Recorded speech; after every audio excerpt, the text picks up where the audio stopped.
syempre, nandito tayo para sa celebration ng milestone ng pinaka-institusyon sa Pilipinas. Pag sinabing institusyon, Eric Santos agad din. Naka-video ka doon. Like, naalala ko nung nagpe-perform siya, nasa crib pa ako. Hindi ako nag-video. Sorry, andito na wala siya, hindi ko na mababackstab.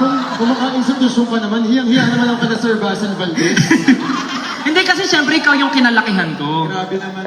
Dumidedi ako ng ikaw pinapakinggan ko. But please, how about a big hand for Stella Hero? Kuya Eric, maraming salamat. Boys! What an outfit! You're so angelic. It's like the gates of heaven opened when you enter.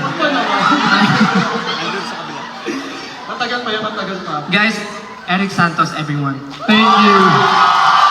You know what? It's such a blessing for me na maging parte ka ng tour ko na to. Ay. Kasi 18 din po ako kung di nyo na nalitatanong.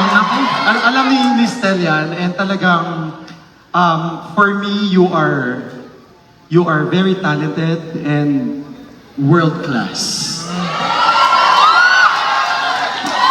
Basta ano lang alam ko napakarami mo pang kayang gawin.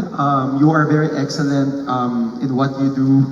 And ang ma-advise ko lang sa'yo, just stay humble and continue loving the people who truly love you. Diba? Kapag minahal mo sila ng totoo at alam mo sasamahan ka nila hanggang pagtanda.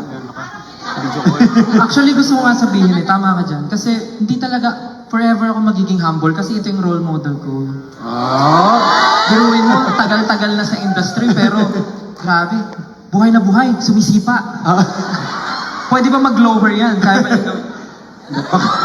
Kaya ko naman, baka lang matastas yung pantalong mo. Pero Kuya Eric, thank you so much po. Maraming salamat sa iyo, Stel. Thank you so much.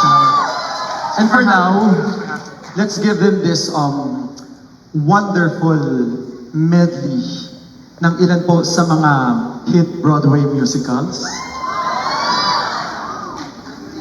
Sana po'y maibigan mo.